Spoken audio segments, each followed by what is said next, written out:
Buhari is dead and buried in a shallow grave in Saudi Arabia. Aisha Buhari was there. She came back from what they called a lesser heart. She was wearing black. She was mourning.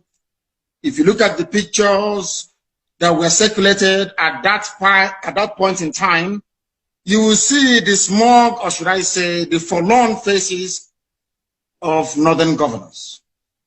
A minute silence was held at the AU for a late Buhari.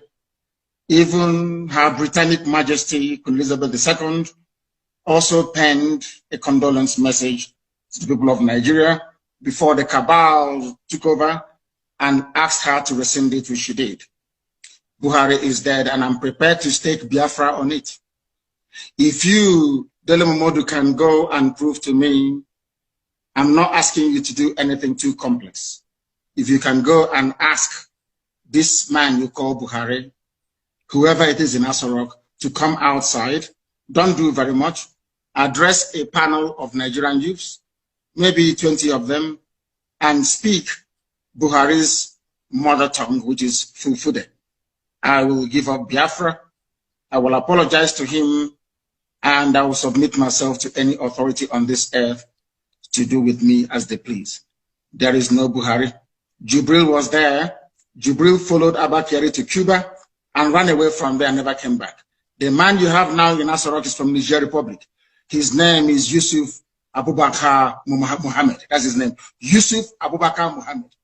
Even Shekau knows who he is personally and was mentioning his name as well. It is not Buhari.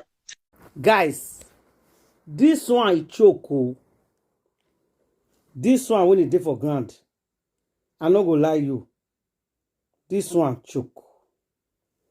Listen. If you watch carefully, there's a video of president, our late president, or former president, where they call Buhari.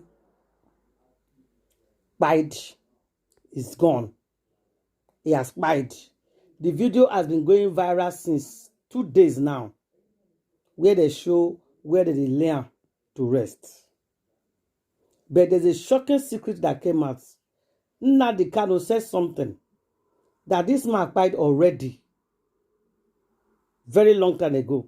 I don't want to talk too much on this video. Let me go straight and play all the videos for Huma. Make una use una man share here and share this video, please. Very important. Share the video.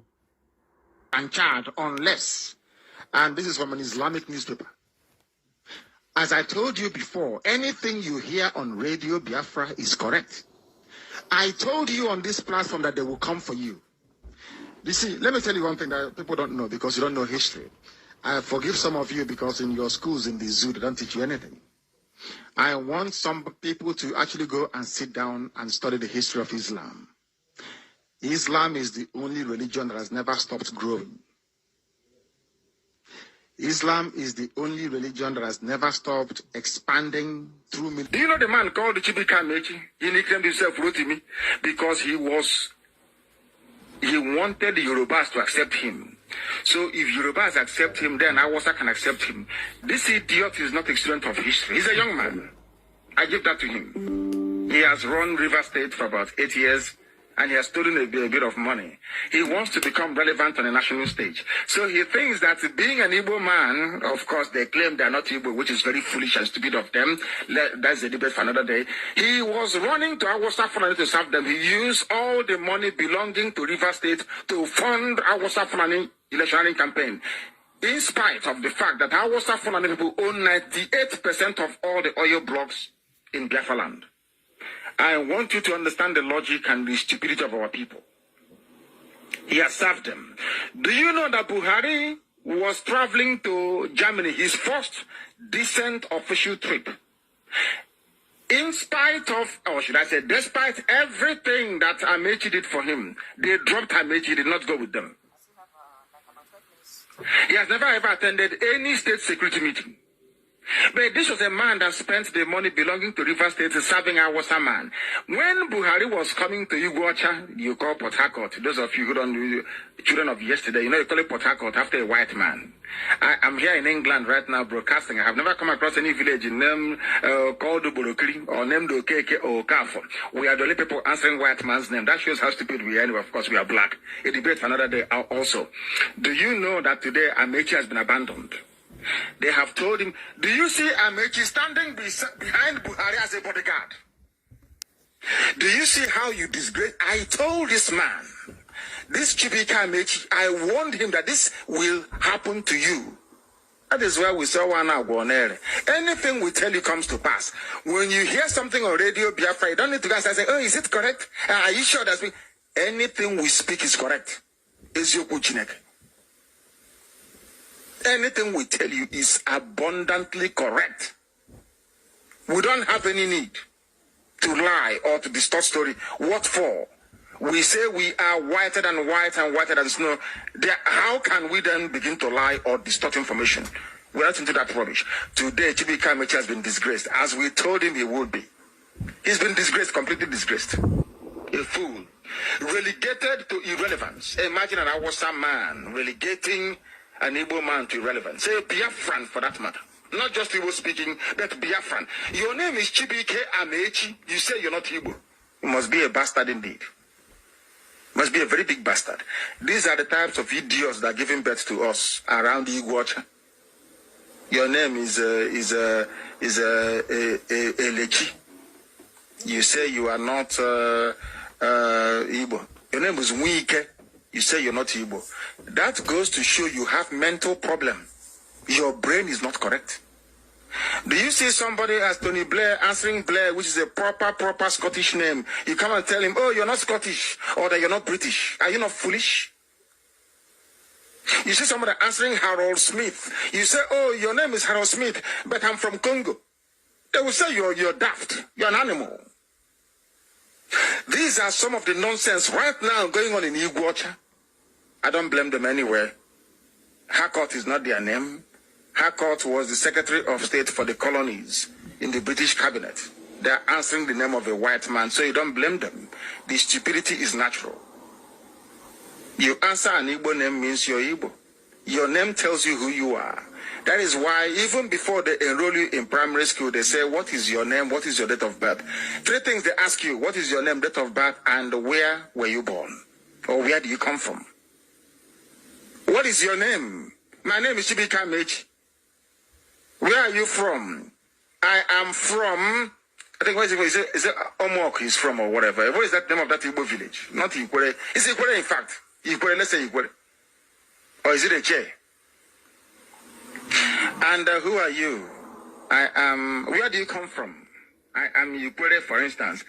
Ikwere is a son that Kanu will ever emerge. They never in a million years. They thought that you can bribe anybody. You can buy anybody. Offer him a jet, give him money, tell him, promise him good life with his family. Anywhere he wants. Promise him a house, mansion, oil well, anything he wants. Give him his money. After all, you can buy any woman, you can buy them. They are very weak. You can buy all of them. They're the many who we were. That I come from a line, I wouldn't call it royal, a line of nobility, where you have noble men that do not sell their conscience. If you knew my father, you would testify to what I'm telling you. Ask those that knew him, they will tell you who he is. Noble people, they do not compromise. Never. And then we came, or should I say, Chukwukikabiama determined that we should come at this time to save you. Not just to save Igbo people, not just to save Ibibio, not to save Efik alone, not to save Ejo, not to save Isoko, Urobo, Ishekiri, Ikodomikodo. No, not at all. But to set free everybody trapped in the colonial enclave called Nigeria. Because as I told you 2 days ago, those ruling Nigeria now are not Nigerians. If I thought there's anything like, let us assume there is something called Nigeria that Britain created. The people in charge now are not Nigerians. They are not indigenous to the land. They do not have a home. They have no home address. If you ask them, where is your home address? They don't have. They are nomads. If you don't know the meaning of nomad or nomadic life, go and Google it or look for your dictionary. That was where Jonathan set up nomadic education. Nomads means people that wander, wandering people. They don't stay in one place. They keep moving all over the place. Abraham in the Bible, that begot all of us, was a nomad. Until at a time, Elohim said to him, you should stop moving about all over the place. You have to stay in one place. But these people are still one of the few primitive tribes in the world moving their livestock from one place to another. So anywhere night comes is home. I want ethnic nationalities in Nigeria to understand the mess they are in.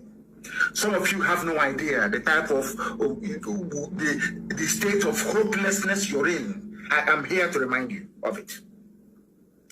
And you may not act upon it, but try to tell your children what you've heard on Radio Biafra. So in the future, as their mother is being raped or their sister abducted, they will say, oh, Daddy, remember that thing happened to the north? Do you live in the forest in the north? The Igbo people in Sabangari in Kanu, are they living of course it's Hausa land, are they living in the forest? They came to the town, they work very hard, they build houses, they build mansions, they develop the entire place. Is that not what they do? What are Fulani people doing in our forest? Nobody can answer that question. They say that they're pastoralists. World aspiring to be a member of the UN Security Council, where you move cattle from place to place.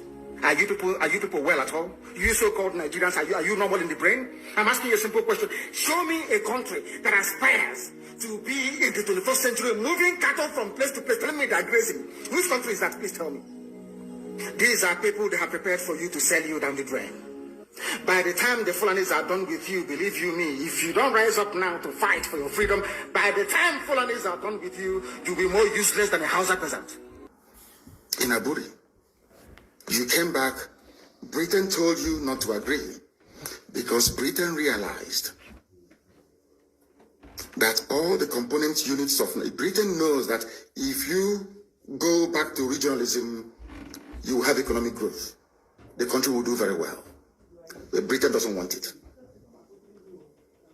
That was why they even instigated the Nzogbu coup, so-called Nzogbu coup, saying they will bring Awolowo to become the head of state. They knew what was going to happen. They wanted to truncate the economic miracle of Dr. Michael. But what I'm telling you are fast. Go and investigate for yourself. In the East, you had the fastest growing economy in the whole world, over 40% every year. In the West, Awolowo was performing his own miracle as well.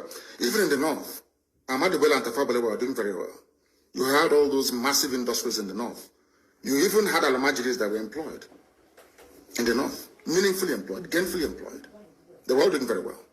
Britain said, no, for us to control these people, we need to impoverish them. Let us introduce this war. There was a coup by Nzogbu. And after that, there was the massacre of, as usual, massacre of our people in the North. Ojukwu said, I have to secure my land and my people. They said, no, let's go to Aburi to discuss it. Ojukwu went to Aburi and agreed, restructuring. That's something now you're asking for. To tell you how foolish Nigerians are. They're very foolish. That same nonsense you're asking for now was discussed many years ago. Ojukwu sat down in Aburi with Gowon and decided that regionalism was the best way forward, restructuring, going back to who you were, 1963 Constitution, 1963 Constitution. Be on your own and pay tax to the central government, as they have in America, as they have even in Britain. Britain, you have Scotland that is almost independent, Wales, the same thing, everybody is free, but Britain doesn't want the same thing they're enjoying to happen in Nigeria. Why? Ask yourself that question. Anybody telling you about one Nigeria is your enemy, go on is alive, go and ask him. Did Ojukwu cause any war? Ojukwu went and negotiated restructuring with you. In Aburi, you came back, Britain told you not to agree because Britain realized that all the component units of Britain knows that if you go back to regionalism, you will have economic growth. The country will do very well. But Britain doesn't want it. That was why they even instigated the Nzogbu so-called Nzogbu, saying they will bring Awolowo to become the head of state. They knew what was going to happen. They wanted to truncate the economic miracle of Dr. Michael. But what I'm telling you are fast. Go and investigate for yourself. In the East, you had the fastest growing economy in the whole world, over 40% every year. In the West, Awolowo was performing his own miracle as well. Even in the North, Ahmadu Bello and Tafawa Balewa were doing very well. You had all those massive industries in the North. You even had Alamajiris that were employed in the North, meaningfully employed, gainfully employed. They were all doing very well. Britain said, no, for us to control these people, we need to impoverish them. Let us introduce this war. There was a coup by Nzogbu. And after that, there was the massacre of, as usual, massacre of our people in the North. Ojukwu said, I have to secure my land and my people. They said, no, let's go to Aburi to discuss it. Ojukwu went to Aburi and agreed, restructuring. That's something now you're asking for. To tell you how foolish Nigerians are. They're very foolish. That same nonsense you're asking for now was discussed many years ago. Ojukwu sat down in Aburi with Gowon and decided that regionalism was the best way forward. Restructuring, going back to who you were, 1963 Constitution. Ask the whole world tonight, who are the people responsible for the killing of 91 Hausa people in Kebbi State? The answer is Fulani. And they know that they are terrified to write the truth. They are terrified to speak the truth. That is why I cannot be in the same country with you people. You people are evil. You are evil. You see evil and you support it. You keep your mouth shut. You want Tinubu to be president. And you are paying dearly for these mistakes you're making. As we proceed, I'm going to bring to the attention of the world the damage that Yoruba journalism has done to Yoruba people. I will prove it tonight. On this noble platform, what we preach is the truth. You may not like it, but if you go back and reflect upon everything that I say, you will come to the realization that it is the truth, the whole truth, and nothing but the truth. You may not like the way I deliver it. I give you that. I'm not too bothered about it. But ask yourself this question: is Nnamdi Kanu speaking the truth? This evening, am I preaching the truth or not? Why is it anytime something happens without proper investigation, it is IPOB or ESN? But only yesterday, all of you in the zoo called Nigeria, you reported the massacre that took place in Kebbi State. My simple question tonight is to Punch newspaper, to Nation newspaper, to Vanguard, all the rest of you that are basically trotting out the Fulani narrative every blessed day. I want to ask a simple question. Who are the perpetrators of that heinous crime in Kebbi State? Once you answer it truthfully, you will now understand why I am pursuing a sovereign state of Biafra. Because all of you are hypocrites. I want also, Twitter, are you listening to me? Because they want to listen. Lai Mohammed told them, go and listen to him. You hear his hate-filled speech tonight, and you ban him on Twitter as they bribed Facebook to try and suppress my page. And Twitter, you're listening. My happiness is that Twitter is owned by a white man. And white people are more objective when it comes to issues of this very nature. I don't want to go into the background of Mark Zuckerberg. Can never ever stop a black African man from being the devil that he is. I say it without any apology to anybody. It's true. Black men behave like demons. Let me put it to you this way. Every good, listen carefully, every good leader Africa ever had, with the exception of Nelson Mandela, was assassinated. The their assassination was facilitated by their own people. Is that not correct? It's true. Yes, it's very fast. good. It's true, yeah. We remember the issue of the very handsome, vibrant Thomas Sankara that came out to prove to the whole world that a black man can reason. He didn't do it by rhetoric. He went in and transformed his country, Upper Volta, Burkina Faso, built it overnight, that decided to export food. Do you understand what I'm saying? I'm hearing you, sir. Of course. They used his best friend, Blaise Compaoré, to kill him. Yeah.